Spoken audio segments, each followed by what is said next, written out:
Good evening, everybody, and welcome to another edition of No Limits. No, I'm not Michael Buffer. I'm just Scott Morganroth, the Motor City Badmouth. And on the broadcast tonight, we have Rick Curti. It's his first rodeo with No Limits. Glad to have you on this broadcast, Rick. Thanks. I'm happy to be on here. And we also bring on Mark Littell, our baseball analyst.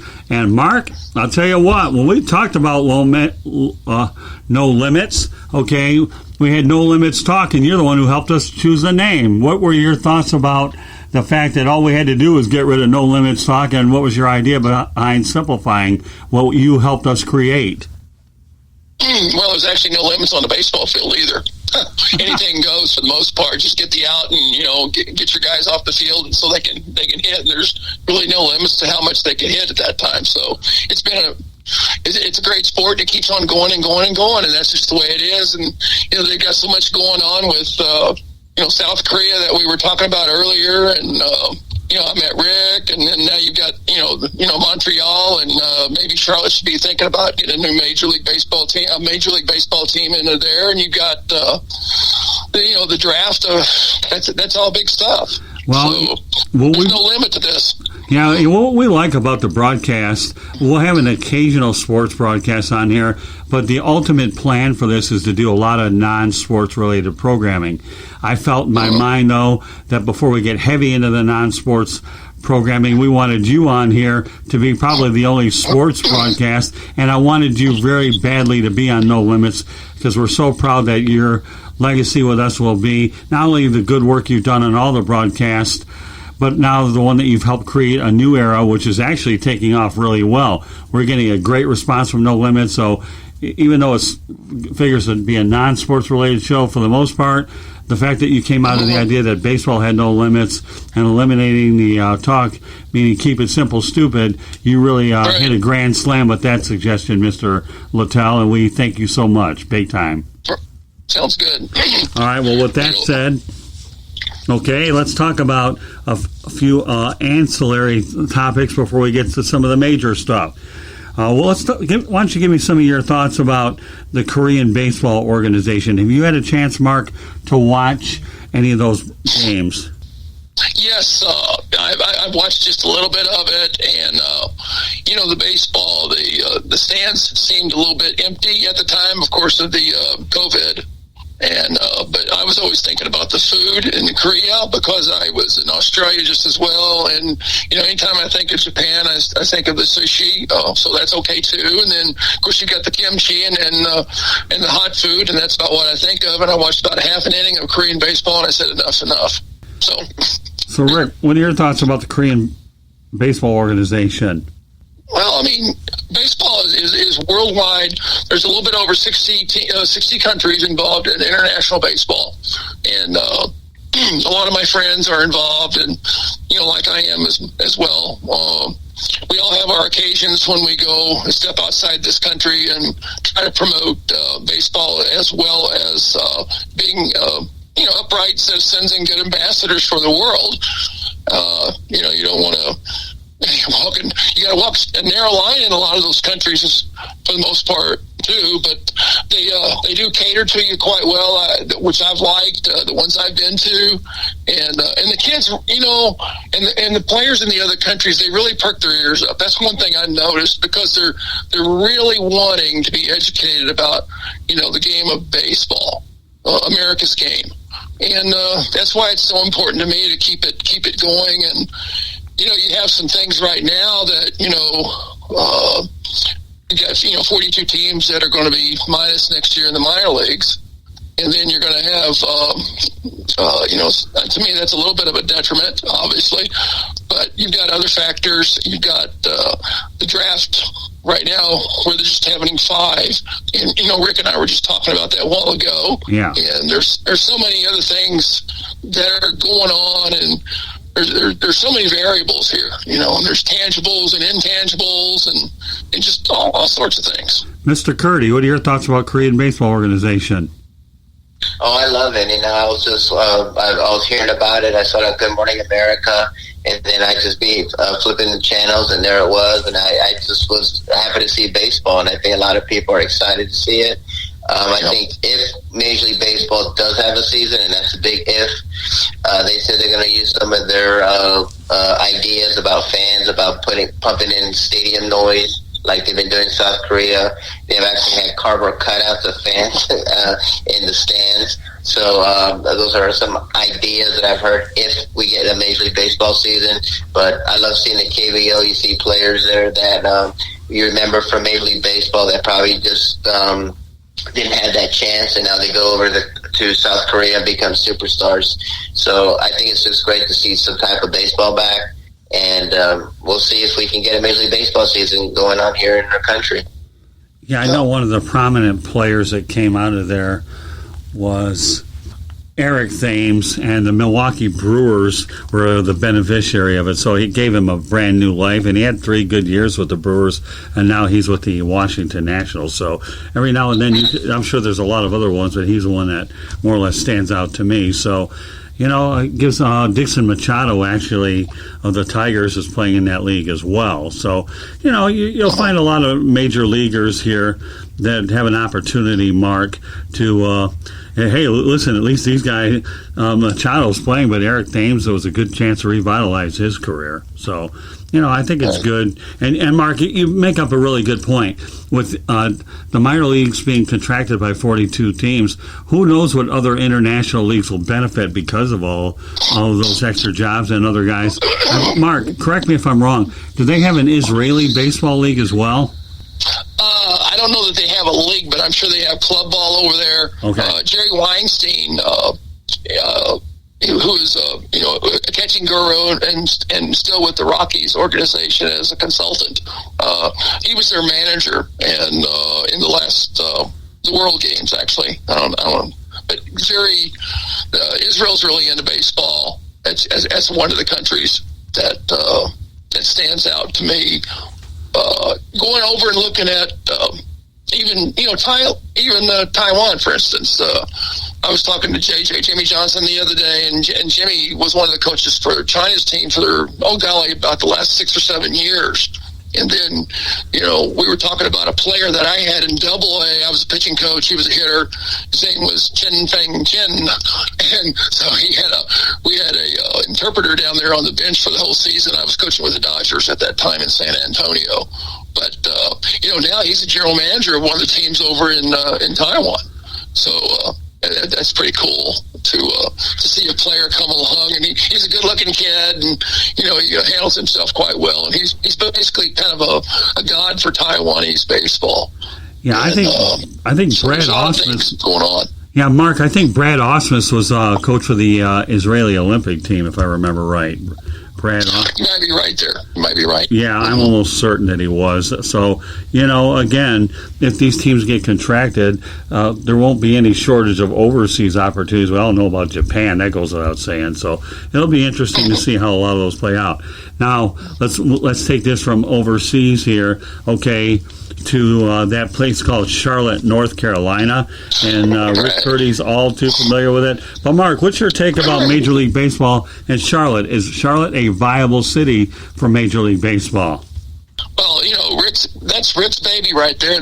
He's trying to work and push baseball in Charlotte, and I think it's great, actually, because, if you look, they got a metropolitan area of around 2 million people. You look at St. Louis, they've got 2.5 million people. They draw 42 plus. You look at Tampa Bay, holy cow, everybody conks out up there and they slap them off and they pull them out in gurneys by about the 5th inning. But the biggest thing too, you look at Montreal. Montreal is they tried that in Olympic Stadium. It was looked like a scattered crowd when they had a big night, even in Olympic Stadium, because I played there myself. And it's French. The French like soccer. The other thing, it's borderline communist. So stay the hell out of Montreal and put it back in Charlotte. Yeehaw! There you go, Rick. That's probably the glowing endorsement you need. If I were you, I would definitely make sure you have record of this episode, and Mr. Littell here will be one of the first people lobbying and campaigning for you. I mean, because I know the Montreal. It's like anybody else you look at, Rick. They got so much soccer up there, and so don't trust anybody that can't use their hands. Holy cow! Yeah. So Montreal Expos fans, this broadcast isn't for you, at least according to Rick Curti and Mark Littell. Well, I'll eat French food somewhere else, so whatever.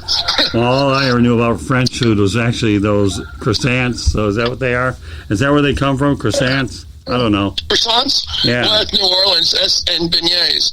And, the beignets down there, because I coached New Orleans just as well. Now, I love New Orleans because you get grilled oysters down there, and it's a very radical city. But it's not ready it's trying to hang on to AAA baseball, but who knows?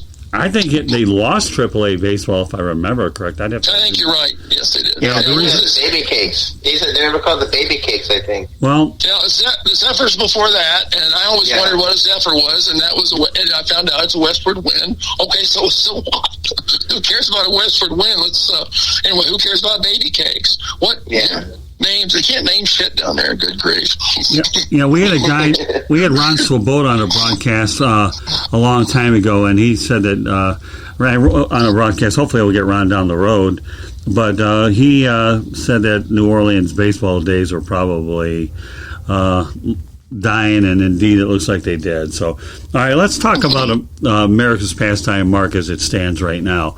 A new proposal of 89 games has been suggested by MLBPA. Do you think that this kind of deal with the owners will actually be good enough to work with?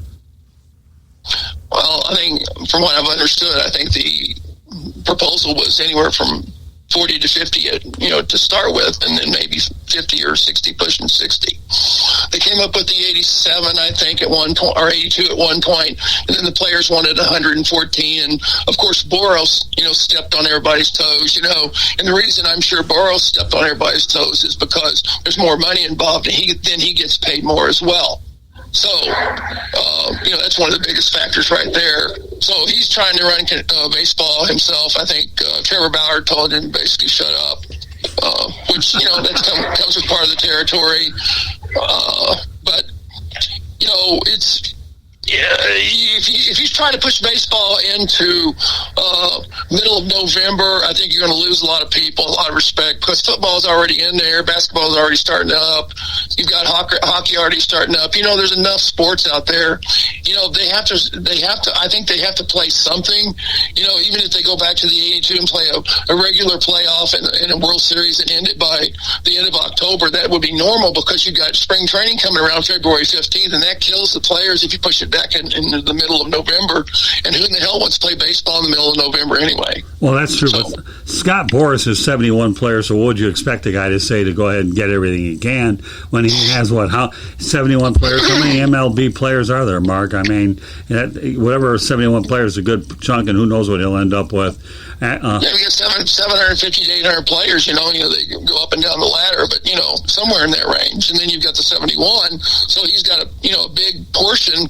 Right. And, he's bumping the $1 billion range here, for what he's got with those players as far as free agency goes. So that means he has about 10% or 8% of the players. So, of course, he's going to be the loudest one there based on what I've read recently. So, with that said, Mark, because of this tennis match that both sides are playing, how realistic is it that there will not be any baseball this year? And that's hard to say because it's like a dance. It's a yin, it's a yang, it's a dance, it's in and out, and it's negotiating. Some people sit there and say, okay, we're negotiating because we're silent now. The owners are silent, and the players all of a sudden want to play. Well, now the owners are silent. The owners actually kind of save money a little bit if they don't play, probably, with, even the 82 games up there. But on the other hand, I think they should play because, the way this country is right now with all the other things, they have to put something out there, to relax the people of this country. They need baseball again. They need sport again. And rodeo and sled riding and tennis, they're not going to cut it. They need some outright baseball, American-made baseball. Yeah, well, this whole charade to me looks like nothing more than a Texas two-step is what it looks like to me. And, that's right. And to me, if they don't play, I almost think that this could be just as bad as the 1994 baseball strike. Well, of course it can be, because they had the one strike in even the 1981 strike where we were split season, in a sense. We had the long baseball strike and ended it, and I remember that well. That was bad. That was my last year in baseball, in a sense. I mean, my last year was 82, but that was the last big strike I was involved in. So you don't want that, but I think the people are getting worn out with, the money and a different breed of cat, a player. Because, we can't do this, and I can't play, and I want all these restrictions, and I want everybody to be tested on the bench. And hell, like I said last time I said, is anybody going to be allowed to spit? Like, that's real baseball, And, of course, they just need to go out and play. That's about it. They need to get back in the swing of things. Get dirty. Okay. So, Rick, what do you want to add to this? Well, it's just, to me, it doesn't look like we're going to have a baseball season. I wish we could be more positive, but Major League Baseball, I think, has done everything wrong that other sports have done right. You see what NASCAR is doing. You see what USC is doing. You see what golf is doing. Basketball looks like they're going to have a season, and then you have Major League Baseball here. They can play, and yet the owners and the players just can't get along because they don't want to. Somebody's going to lose money. And the question is, how much money do we want to lose? And right now, no one's budging right now, and they're just so far apart right now. So I would love to see baseball, because we need some kind of sports. And I totally agree, rodeo and all this other stuff is not going to cut it. We need to see baseball, whether it's 40 games, 100 games, or 10 games. We need to see a Major League Baseball season. And right now, it just looks dire every single day. Right. Yeah, it really does. All right, so you guys talked about the other leagues, so let's go there a little bit. The NBA and NHL and NFL are moving forward to play sports in a timely fashion. Why do you think that baseball is dragging its feet compared to the other ones? I know we've talked about the money, but you want to elaborate further on that? Go ahead, Rick. Well, it's just they just don't seem to get along. It always has to do something with money. A lot of it has to do with people, they don't want to travel as much. I know baseball put in some stipulations that they can't, spit, or they can't, touch each other or pump fist or whatever they want to do. It's so complicated right now, but a lot of it has to do with money. Somebody's going to lose a lot of money, and that's what they're thinking about right now. And with the NBA right now, NHL, all these other sports, they're just putting all that and say, we need to bring back sports. We need to get our economy going, and let's just do what we can do. And unfortunately, Major League Baseball is just somewhere in the back, just arguing about, with the owners. So, it's complicated right now. Yeah. Anything you want to add to that, Mark? Well, everything Rick hit on, it's you look at baseball versus a football or hockey. The hockey players are basically Canadian hockey farm boys, and they're tough. We're going to go and play some hockey, And then you look at the football players; they don't mind getting hit, and they don't mind this or that, or getting mad at each other, and hey, let's have a little, fist fight over here in practice, and they carry it out to the field, and they start playing again. Whereas baseball, over the few years here, it's might have lost some ground, in that area because of so much money. Mm-hmm. And it's kind of like the rich kid, poor kid. And, you got the anti-class thing going on with Congress, with baseball. What do you call it? Help me out here. And I should know this. That's all right. Everything is based in baseball like it's actually been protected. Now if you step out there and Congress says, hey, we really want baseball, you guys get your crap together here, get your shit together, get it going. And, they don't. I mean, well, there's some avenues I think that, they could take in that area, and they would regret it then. They would really regret it. Because I know basketball, football, hockey, all would love to have what baseball has as far as the way it was arranged, the way everything bounces down the system. And right now, baseball is just, well, okay, we're baseball players. We can do what we want. No, you're playing an American game, and most of you guys are American, except for the 30% Dominican Republic. And they're coming over here to try to get away from, just scrounging for food and scrounging for whatever, period. And it's just such a big thing, because I've coached so many Dominicans. I've been a Dominican so many times. I've played there and coached there and everything else. And, all it takes is a trip down there for a millennial to sit there and say, geez, I better straighten up, holy cow. But maybe not. Maybe they're happy where they are. But, I got to think that they've got to straighten their act up, because there's going to be a little bit of shamefulness from the public on this one to say, hey, we've had enough of the baseball crap. Get your shit together. Right, and that leads me to my next question, Mark. Thank you. How damaging do you think this is for the future of the sport, knowing full well that the more people get fed up with it, the long-term damages, I think, could be worse than what they occurred in 1994, because of the fact that we have a COVID-19, which complicates things, a lot more unemployment, and and I think that could be even more damaging in light of that. You want to add to that? Go ahead, Rick. Well, it is very damaging. I mean, they had to recover from the '94 strike when we had to cancel the World Series, and then our baseball came back when McGuire and Sosa went on that home run binge, and people were all excited about it. Then you find out that they were doped up on steroids. And, right now, baseball has really been taking a hit. Been taking a hit with attendance. Their attendance has been dropping the last 6 seasons. They keep saying that we're making so much money off TV, but when you watch a game and you see like half the stadium empty and you don't see any young people there, it's a problem. Less African Americans are playing baseball now. Now, a lot of them are into basketball and into football.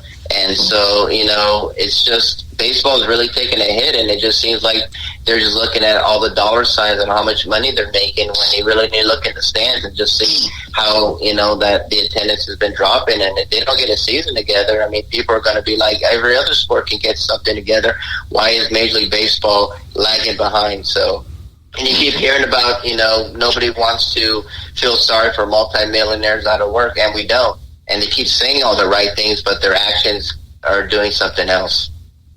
What do you think, Mark? I agree, totally. And you kind of nailed it right there, Rick, because of, a lot of African Americans, they don't play baseball. One, is too expensive, because club ball is so expensive nowadays. And that's why, I think some of these foreign teams and some of these players out there, you're going to see more players eventually, if they ever go to a world draft. That'll be a big thing for Major League Baseball when they end up going to a world draft. Then you're going to find out about the All-American little white boy. And yes, I am a white boy. The All-American little white boy thinks he's so God-given tough. He's going to find out that he's not as tough as he thinks he is. I guarantee you that. And then the one thing about basketball and football is, they'll take that really good athlete that can run, or that big kid that can hit, or in basketball, they have a basketball out there and that's all it costs. It's cheap. And then you go out there and you play soccer and it's cheap. It's inexpensive. They can do it. But to try to find a glove, a bat, a ball, you got to pay to play? Are you kidding me? Yeah. And you got to pay a minimum of $2,000 a year. Are you kidding me? What a joke. There's a lot of people making money. And the other factor is you come back to the 42 teams minus the 42 teams in baseball. There's a lot of kids that are going to sit there and think, this is too much trouble. Why should I be a baseball player when I can get an education? Or I think I better sharpen up my pencil just a little bit and get my education skills in line, which may be a good thing for this country. To sit there and think, well, we're losing in baseball. Well, they had to take a step backwards because they got too big on their britches. And I hate to say that. I mean, do we really need 30 teams? Do we need to go back to 26 teams like when I came up? Right. I mean, really, can some of these cities actually, put the numbers in there? pull it. There was a point, I believe, that Minnesota was a team that was going to be contracted. I don't remember the other one, but there were two teams that I know Minnesota was one that never came to fruition. So, and then at one point they tried to go shrink their roster size from 25 to 24, save a little bit of money. They tried different things, but none of that came to fruition. Rick, you want to add to that, or are you all right? No, I'm good. I think me and Mark kind of hit the nail on the head with Major League Baseball. All right, with that said, then would you both be satisfied with them playing a 50-game season? Anything, like Rick said, anything, because it needs to be done. You need to get the Americans smiling. Hey, they played a baseball game yesterday. Did you see it? Yeah. And get some people excited. People get excited about baseball. They really do. I mean, football's okay, basketball's okay, but we had a baseball season, and it was only 50 games, and, I think these guys will get it done over the winter. They're negotiating, and everything will be on par again. So there's a positive there. We already know that this is not going to be a normal season, so if we have, 10 games or 20 games or 30 games, just bring something there. We want to see something, whether it's 1 or 2 games, we need to see something, because this COVID-19 thing is has paralyzed our whole country. So if the fans just see something, then people will be happy. But if you get nothing and you're just hearing about ball players whining and complaining that they're only making $3 or $4 million, or you hear the owners talking about how they're only making $5 to $10 million, the fans are just going to get turned off again like they did in '94. Well, they also need the knot-hole game like they had in St. Louis, years and years and years ago. They need to bring back some ticket prices immediately to where they're so ridiculously high right now. Bring them back so the kids can come in, because Rick made a really good point about, these kids wanting to come to the ballpark. Your millennials don't even like baseball anymore. They don't know what to do. They'd much rather be playing Xbox at the ballpark, if you can get them to leave Xbox at home. And so, there's no reason for them. Well, I'm not playing baseball at school. Why should I enjoy a baseball game here? I'd rather be doing Xbox. That's the way they think, too. That's exactly the way they think. Mark, you mentioned another show, and Commissioner Rob Manfred went on record saying that we're going to play baseball in 2020, and you mentioned that he has the ability to unilaterally say that we're going to do this whether you like it or not. I think he's trying to take the high road negotiations, but I think he knows there's got to be more or less a deadline date for this to happen. So, you said it before. Now you can go on record again saying that Rob Manfred is going to play baseball in 2020. But go ahead. You said he had the unilateral power to do it. I don't know. You got owners, and the owners. They say they can lose money, but you got to remember these owners, are pretty egotistical for the most part. The other factor is that they've got more money than Godzilla, because they got to be 3 times the worth of what they purchased the club for. So Kansas City was just sold for $1 billion. The group that bought into that whole scheme right there has to be worth at least $3 billion. So there's serious money out there. Serious money. I said billion. I didn't say million. Right. No, I heard that. So I didn't go to the trillion mark yet. But anyway. Well, I guess it just means that Rob Manfred may make a decision that he thinks he can make, that I'm going to spend your money, and the owners might think you might want to backtrack on that. And until we get on the field, for all we know, TBD, to be determined, is something we'll be using an awful lot, or especially in the next few weeks. With that said, guys, should there be an asterisk attached to any of the records that are set, and, for example, a 400 hitter? Asterisk. 400 what? I'll just say a guy hits 400, something that hadn't been done since, I think, Ted Williams, right? So 1941. Right. Yeah, right. You see any asterisks at all? I don't know. I wouldn't think so. A season is a season. It's just like a shortened season like we had in '81. I can't remember how many ball games we ended up playing, but it was shortened, and there were no asterisks there. I think that people understand that. I don't know if you got 400. I don't know. I doubt if anybody's going to do it, but whatever. All right, so in other words, you're consistent with your position that you don't think any asterisk on any record taking away titles is something that would ever matter, and so you don't think asterisks are going to be handed out. If they set a minimum, on, like, most of the times when you have to make the paper, for your ERAs and stuff like that, you have to have a certain amount of innings anyway, or a certain amount of at bats anyway. Right. So I mean. What about you, Rick? What do you think? Asterisk or no asterisk, Rick? Well, I think if you don't have a number at bats, I think that it shouldn't count. I mean, if you go up there and you hit, you get 4 at bats and you get all 4 hits, and then they say, okay, season's over, you're gonna bat 1,000. I don't think he's gonna hold the record. To me, I would have to go with games played, at bats, innings pitched, and they have to have like a record. They just can't just pitch 2 innings and say, okay, I threw a no-hitter. Right. Well, but Rick, in your eyes, will a 400 hitter in a shortened season mean anything to you, or you just want to see somebody hit 400 for the first time and since Ted Williams did it?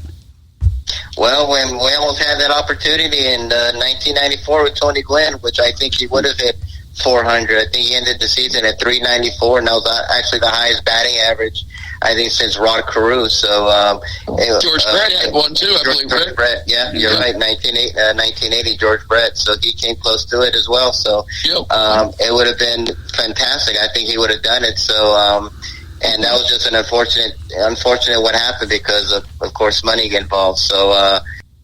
I would love to see someone hit 400, but I want them to do it legitimately, not because they had like 10 at-bats or something like that. Right. Okay. Right. Well, good points by both of you. So because of its popularity, could minor league baseball play a role in satisfying fans' needs for the sport? I still find it hard to believe that minor league baseball isn't going to play anyways. Yeah, I did too, because when they said it's over, because you've got, coaches involved right there. And the Angels furloughed their players and their coaches at the minor league level. And I was a little surprised about that. Artie out there, he's got, some money too, and he likes to keep his players happy. I didn't know he was against his staff. So anyway... But I was a little surprised that they furloughed. I was just told that last night, by the way, my friend of mine. Yeah, so it's kind of interesting. Yeah, isn't it, Mark? I mean, there are collectively 160 teams right at the moment before the contraction. Could minor league baseball and MLB come to some agreement or fans so that they could still be able to see games in limited capacity? And then I'll go back to the contraction again, but we'll start with this. Well, I think that they would, but to a degree. But you've got these college leagues now, and you got the independent ball coming in. They're starting college league here next week in the town I'm over here in Dickinson, North Dakota. They have a really nice little stadium here, and they draw quite well. And the fans are pretty happy about it. But as far as minor leagues, they're dead set on saying no minor leagues this year. But you're also the skill level is going to be shortened up just a little bit for next year. They're not going to be as sharp, to tell you the truth. Every year that you go out there, you lose a little bit. You lose it, and especially when you don't play. So, and you got to keep your tabs on these players, and you don't know who's playing on the side, which is good. They should. Even on a men's league, whatever, and going out somewhere, but their skill level will be hard to bring back up to par, some of them. And there's a lot of truth in that as well. So with that said, okay, is it necessary for Major League Baseball to really contract 42 teams? Well, just the money involved right there, I think it kills a lot of the markets in the cities right there, because hotels and food service, whatever else is involved right there, buses, the hotels, everything, and the players themselves. I mean, you're taking a big hit in 42 cities. But on the other hand, they said that they were going to replace those, and they are going to have, because I was talking yesterday about the Prairie League and some other league, the Dream League, That's another one. There's all these leagues that are starting up right now because of replacement for the teams already that they said we're not going to play in this in the minor leagues this year. Well, it's funny because you're taking the independent ball player. Well, the other ball players that are already signed, Kansas City, by the way, who probably is at the bottom of the list in a sense because, well, it's a small market, but they bought a ball club for $1 million with a new owner. Drayton Moore said, hey, we're going to pay our players right through the end of the year. Whereas I don't know that the Angels are. Right. Or some of the other organizations, but, they've got some Godzilla bucks out there maybe with the Angels, and maybe also they don't because of the money that they've spent on these other players at the major league level. And if you looked at the budgets and you look at the numbers, you look at the, everything, how red are they going to be or how black are they going to be? And that's the other factor. So the negotiating is going on now. When's it going to stop? We're all in this together. We don't know when it's going to stop. It's going to have to come around in the next week or so because, if you have a shortened season, a spring training of, say, 2 weeks, which is all it takes, actually, a good 2 weeks, because these ball players have been working out, I'm sure, as we go. They get everything in tune. They start up June 2nd like they were July 2nd like they were talking about. And then they play whatever game amount, till whenever. There you go. It's on. Game on.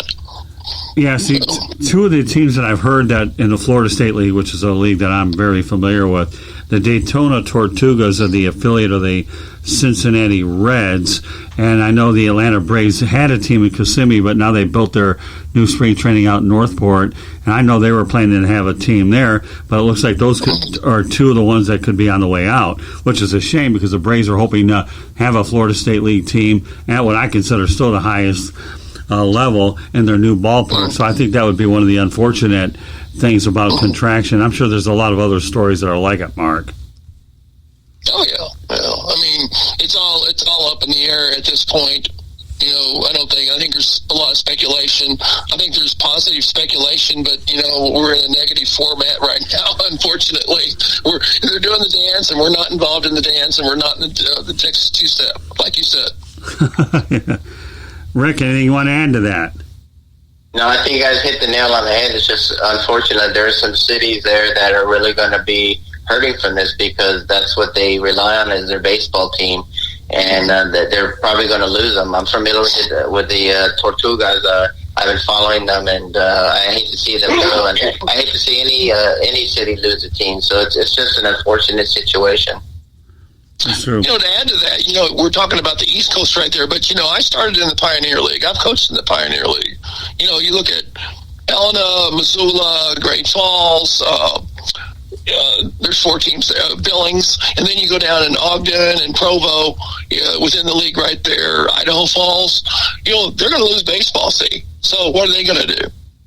They're going to put college teams in there on the 4 in Montana, or are they going to have independent league up there? Are those ballparks going to set higher, or are they just going to be playing American Legion ball games and club ball games in those ballparks only? Yeah, when I worked, so you're going to lose a lot of money. Well, yeah, when I worked with the Reds, as you know, Mark, I worked with the Fort Lauderdale Yankees and the Tampa Tarpons at the time. And I know that we had a team when I was with the Reds. I think they were in Billings, if I remember right. They've been a good baseball Yes, they team. are. Yes, they were. Uh-huh. Yeah, so it's a shame that a lot of those other places, up in that part of the country that will not be there. It really is a sad shame. I just hope that there's enough, even though the contraction could indeed occur at 42, that there's enough places for these guys to go, because there's a lot of hidden gems that are out there. And even though you're playing the subtraction game, where does the addition come into play? Right. Do you have any idea where the addition comes into play? Not really. When you say that in that manner, I just say, I look at the independent teams. I think the independent teams, I thought that they were going to go the other way. They'll probably go a little bit in the other direction. But with the COVID and the economy, right, the economy is big. Mommy and Daddy can't afford for the 21-year-old senior that wants to go play independent ball anymore, right, because they don't make money at all in independent leagues. and everybody said, "Oh, come play for me, and they might make $200 to $300 a month. And everybody says, "Oh, well, you're supposed to get $600." Well, that's ridiculous too. And they don't do that. They don't pay that. I mean, it's a crime almost in some of those ways. I mean, you have a couple of independent leagues that are legit, but you have about 4 to 6 of them that are the other direction. And it's really sad. So, and then all the kids think they really got a chance. No, you really don't have a chance, son. You need to go get a job. Yeah.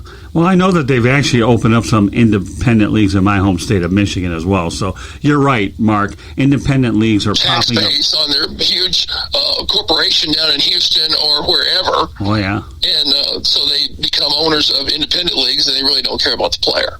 True. So, yeah. there you go. Oh, no, I'm with you. They Pretty opened simple. one up in my home state of Michigan. And again, the bottom line is that whether it's an independent league or wherever, if you're talented, I know that there should be enough scouts that they'll ultimately find you. Wouldn't you agree, Mark? Yep, there's not going to be enough scouts because scouts have been retracted. Yeah, well, So, it's kind of like Farmer John or the old grandpa say, "Hey, this guy can play baseball. Come and see him." Well, nobody does because grandpa's saying it. They don't care. So then it really does go back to your point where, whether it's at World Draft or wherever, where are these guys going to come? And will that discourage African Americans to even play baseball and go to the other sports that they can? In fact, hockey, every so often, is starting to get a few African American players. We know NASCAR needs work in that department. I kid you not. They do need work. I think NASCAR is doing the right things to try to bolster their minority and the Black Lives Matter, and they brought the sport back, right? But they need help there. We know that in the NBA and the NFL, there's no shortage of African Americans either. So baseball, if they thought that they were flying under the radar before, it's going to get worse if they can't find a way to showcase the players that they have and find the right guys. Because the NFL, I don't know how many percentage you got. What, 70% are African Americans, minorities. So I'm with you, Mark. Baseball will suffer from that. So let's talk about the NFL. The NBA. Let's get it right the third time. Go ahead, Mark. Yeah, the funny thing too is I was talking today to someone about this, but Rick, you tell me if I'm right or wrong on this one. But Okay. you talk. Everybody says, I said, little boy, what are you going to go to college for? And the little boy says, well, I'm going to go out there and I'm going to go sports administration. Are you kidding me? So anyway, sports administration, you got to have a gun held to somebody's head when you say that. Or he's going to be a physical therapist. I hear that a lot from ball players. Really? And so I'm saying, oh my gosh, they're totally lost now. I said, for one, sports administration, you're going to be here today, just like television, radio, here today, gone tomorrow. And in physical therapy, you better up your grades a little bit so you can get an occupational therapy through school so you can actually make some real bucks. That's the way it should be. Well, I think you alluded to this before, Mark, that, if these leagues and these teams do get contracted, I think the colleges are going to benefit a lot more because, like you said, that will definitely encourage education. Then you'll end up seeing these students who are student athletes go 4 years. Spencer Torkelson of the Tigers tonight never got drafted out of high school, and he played a few years in college, and he's a number 1 pick in the draft. And I know there's a lot more stories out of there, and the kid played out of Arizona State. So when we talk about the MLB draft, let me get it right the third time. Okay, and there's only 5 rounds. Do you feel that the farm systems won't obviously be as stocked because you have an awful lot of players? Or what? Tell me about let's talk about the farm systems and then the future of the MLB draft as it stands long term. That's a good point because you're going to go down the line because, for instance, if you have around 1,600 plus colleges, 1,630 colleges that play baseball out there, including junior colleges, the whole 9 yards. Division 3, 2, 1, Division 1, everything, independent college baseball, 1,630 schools that do that. But the factor is, with COVID coming out like this, the administration took cuts of 15%. They fired and got rid of and furloughed so many professors and independents within the system right there, because I have some friends that are in the system. And the very first thing to go is baseball programs, because they'll do, with the women's sports, they're going to keep those, but I will guarantee you the very first things to go are baseball programs. And there's a lot of truth in that. So then, where do you go to the colleges? Well, you go to the colleges, yeah, but there's going to be less and less and less. And I think a lot of players are going to just get fed up and just say, I've had enough of baseball. True, and not only that, I've seen some baseball programs shut down, but then other people rescued them. And the one I associate with Mark the most is Florida Atlantic University. And I'll tell you right now, Florida Atlantic University, they were coached by Kevin Cooney. I don't know if you ever knew who Kevin Cooney was. And then John McCormack, who's taken over. But that baseball stadium that FAU plays in, they need a stadium in the worst way. And there's a program that's had a nice tradition. And the football program, it has gotten better, revitalized under Lane Kiffin, and Howard Schnellenberger did a fine job putting it on the map. And the basketball program has an upgraded facility. Why on earth FAU baseball stadium, they don't have a better facility, is beyond my wildest imagination. But so to make a long story short, no, regardless of what... They make more money in basketball and football, is why. They don't make any money in baseball whatsoever. Well, that's true. The revenue streams are a lot higher there. But, for some schools that don't have football, baseball and basketball are their revenue-generating sports. But I see your point in each instance for sure. But FAU reminds me of Rodney Dangerfield in terms of their administration. They don't get any respect, and they need a new facility in the worst way. That's right. Oh, they do. Hey, listen, I'm close to that university. I have to go out there and make mention of it. And I know, Mark, there's a lot of other programs that are certainly looking for upgrades as well. That's just one that's close in my geographic area. But, it's nice to have the opportunity to talk here the night of the MLB draft. And we wonder, is America's pastime in trouble? That's the theme of this broadcast. Rick, why don't you give me your thoughts about, is America's pastime in trouble as it speaks right now? It is in trouble. It's been in trouble for quite some time, because people are going to less baseball games now, and people are going to more football and going to more basketball games. You've lost the young people. The millennials right now don't care about baseball. They're too busy on Snapchat and too busy on Facebook and want to take selfies and things like that. The games has gotten more expensive. When I used to play baseball, and it wasn't that expensive. Now you got to, put money on joining a league and getting a glove and getting uniforms and getting all these things where, basketball, football, you just have to pay for a basketball or football. So it's gotten really expensive. The game has been dragging on and dragging on. It's getting longer and longer. I know Manfred's trying to do everything he can to make it shorter, and it doesn't seem like it's happening. And right now they're squabbling over money when you got other leagues that are saying, yeah, let's play. Let's do this and you got baseball saying, well, we're going to lose this much money, and the owner's like, well, we're going to lose that much money. So it is in trouble, unfortunately. Mark, what do you think? I nailed it right on the head. I can't hardly say any more to that. The baseball's in trouble from, they've got to pull together, and they can't stand on their own 2 feet, some of these players, because they're thinking about themselves so much that, it's Major League Baseball. They run the high road, but they don't think about the little guy that's out there, the fan, paying for the ticket, or the fan that really wants their autograph. They got to treat these people better, I remember in my day, everybody says, "Oh, we always like you guys." I get that all the time now when people send me stuff, because you guys are so nice and stuff like that. And the people always ask, "Well, do you ever get tired of signing autographs?" I said, if I got tired of signing autographs, I wouldn't be alive. Because it's a pleasure, to have somebody ask you for an autograph. And the good thing is I get asked more now than I did. The only reason I do is because I'm getting closer to dying. So they're waiting in line, The lines are longer. Well, let me tell you,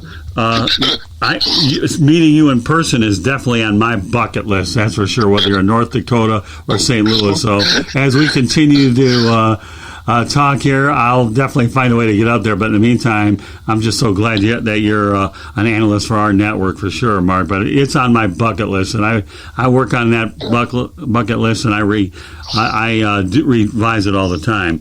But that said, the one thing so let's give Rick Curti one more pat on the back here, Mark, and give everybody a glowing endorsement as to why Major League Baseball should be in Charlotte. Go ahead, Mark. Give a sales pitch for Charlotte's behalf.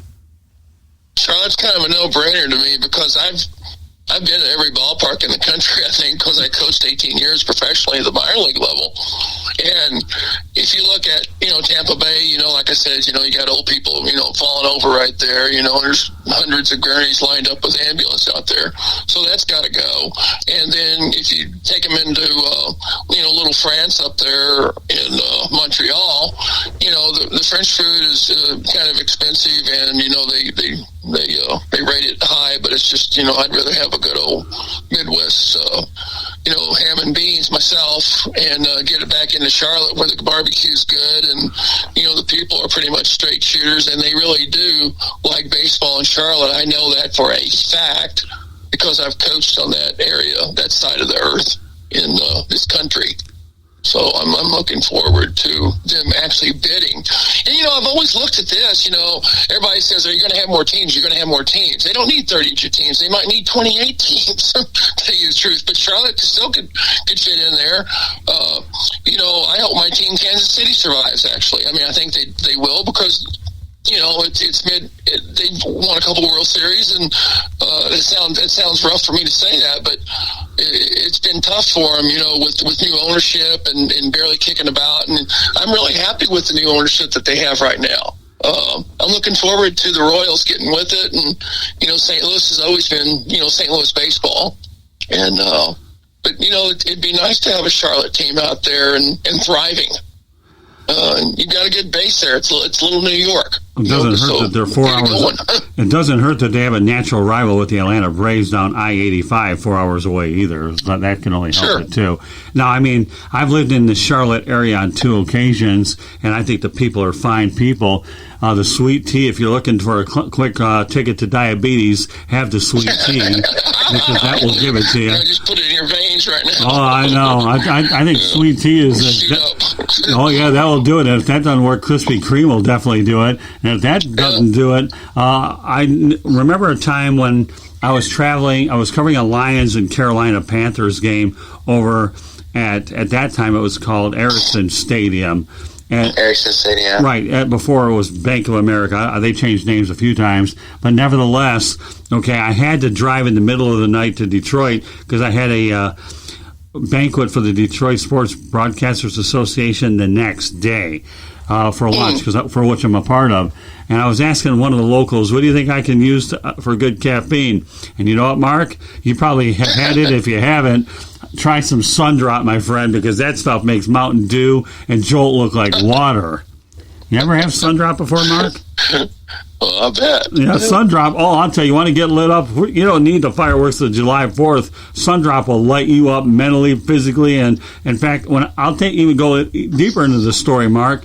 Okay, by the time I got to that banquet, my head and my body and my arms were not connected. It was that strong. I had to go to, and not only that, I had a Red Wings game over at the Joe Louis Arena that night, so I ended up taking a nap at my aunt's, and if it weren't for Sundrop, the midnight ride of Scott Morgan route to Motor City Madmouth might have been a little bit of a struggle, and ironically, even on that trip, I ended up having my debit card lost in one of those portable debit card things, and thankfully I got a new one by the time I got to the hotel. How do you like that little story about one of the memories I had in Charlotte? That one is for the ages. This one is not made in Canada. Obviously, Mark, Montreal, not one of your favorite towns. And don't worry, I'll take the death threats. You don't have to worry about it because they'll come to me before they come to you. It sounds like you needed a Nutty Buddy shot or two anyway. Hey, you lead in everything. Well, you know what?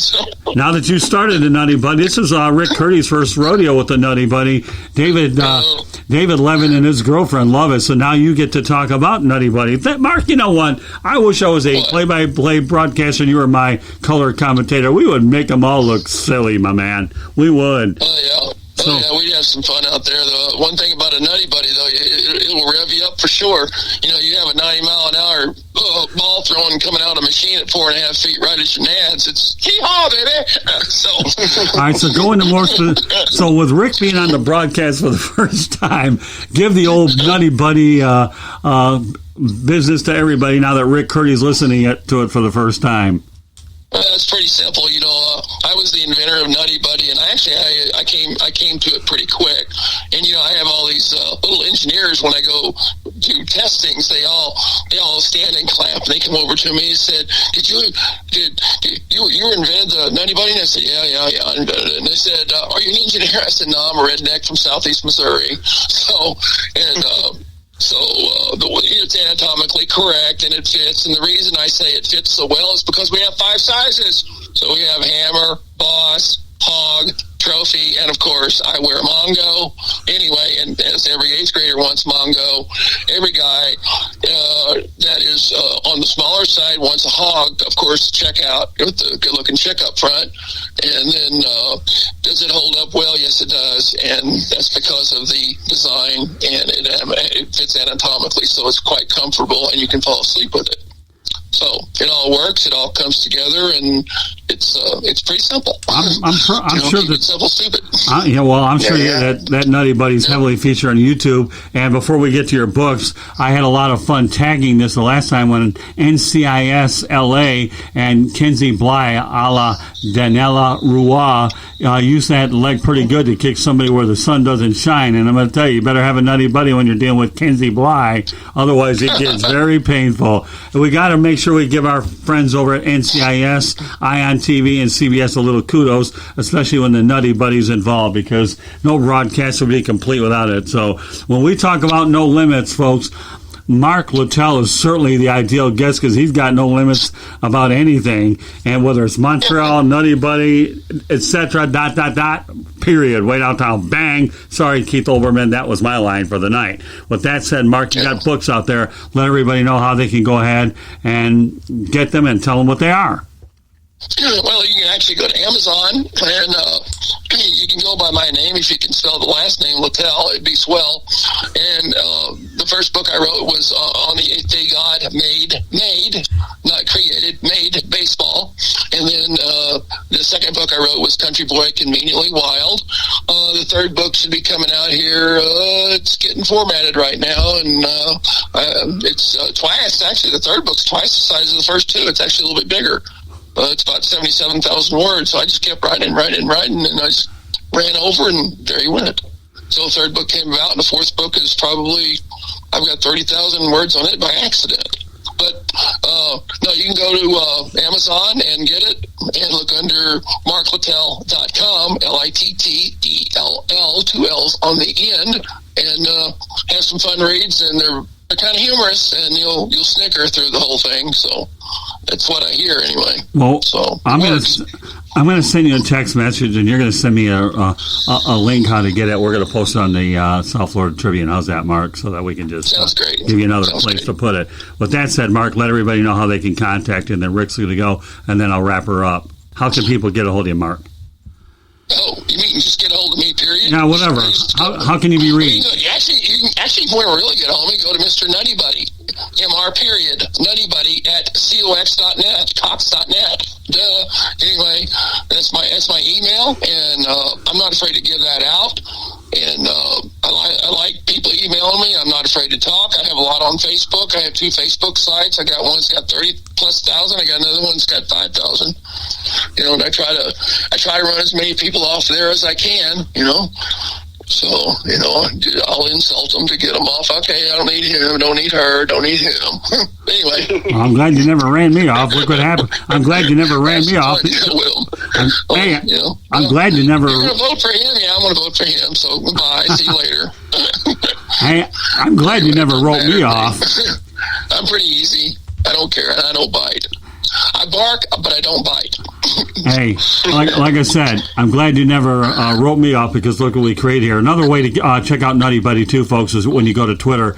Mark, I think you have a Nutty Buddy page on Twitter that we follow one another. So I'll put the shout out. On Twitter? I had that twat, or whatever you want to call it. It's okay. It depends on who you're talking to. All right, Rick Curti, why don't you go ahead, now that you and Mark Littell are friends on Facebook, why don't you give Mark Littell more additional information so you guys can remain in touch in more ways than just one. Go ahead, Rick. Let everybody know how they get a hold of you. All right, sounds great. We have a website at www.charlottebats.com. Our email is cltbatsbaseball@gmail.com. That's cltbatsbaseball@gmail.com. We're on Facebook at Charlotte MLB. I also have a fan page called Charlotte Bats Baseball. I'm also on Instagram at Charlotte Bats. And I'm also on Twitter at Charlotte Bats Baseball, and I'm also on LinkedIn under Rick Curti, and you can contact me on any of those venues. Sounds great. All right, and let me give you my bundle of contact information. How's that sound? Okay. First of all, you can reach us on Twitter at Tribune South. That's the @ Tribune South. You can go ahead and follow us on South Florida Tribune. That gets it done on Facebook. Instagram, you got it, South Florida Tribune. The YouTube channel, which we're going to get really up and rolling once COVID-19 goes ahead, and hopefully at some point or another it goes away, we'll be more active with that. I know Mark and I are definitely guaranteed for a YouTube video when I get up to your neck of the woods. The website, too, is www.southfloridatribune.com, and we also added another website that you can find us as well, WSANnetwork.com. Our email is southfloridatribune@gmail.com. You can find me on LinkedIn at Scott Morganroth, and you are listening to No Limits here on the World Sports and News Network, and you can find these broadcasts on southfloridatribune.com or wherever you get your podcasts, as well as the WSANnetwork.com and every other thing out there. So there's no shortage of how to get a hold of me, and if you want to send the death threats that should not be on Mark Littell, I'll take the heat, because after all, he's worth, but he threw a lot of it anyways, so I might as well intercept the heat when he played ball, and I'll take it on the broadcasting end, and I have no problem. Like, I can't shut up. I don't mind writing, because I'm on the computer 8 days. I'm still waiting for my first book. But meanwhile, Mark, it's such a pleasure having you on a show, No Limits, that you helped get the final name right. And you know what? We wanted to make sure you were on early in the process, because, again, you're a friend of the operation, and we're so thrilled to have you on board. And it's great that we can do everything we can to help one another out. And tonight, you officially made a new friend in Rick Curti. I did. So yes, I did. So we're going to have a rotation here with all of our people, so they all get a crack at Mark Littell, and they can all hear about the Nutty Buddy. And Charlotte just got another endorsement from Mr. Mark Littell. So, any closing? You throw out the first pitch. There you go. You want me to close this out, right? You want me to throw the closeout call? It's throw peas at the knees, no pies in the eyes, no wall balls, and you'll be just fine. Well, then you know what? The closer said it all. So on behalf of Mark Littell, Big Country, and Rick Curti, and myself, Scott Morganroth, the Motor City Madmouth, hope you've enjoyed No Limits here in the WSAN Network, and we look forward to having Mark on again in the not-so-distant future. We love bringing him on as often as he wants to come on, and I'm glad he's comes on, because I don't think you can ever have a normal show unless we didn't have a bunch of laughs anyways, and tonight indeed was no exception to that. Mark, thank you very much for being on the broadcast. We'll be in touch. Rick, once again, good work. Enjoyed it. Thank you. All right, good night, everybody.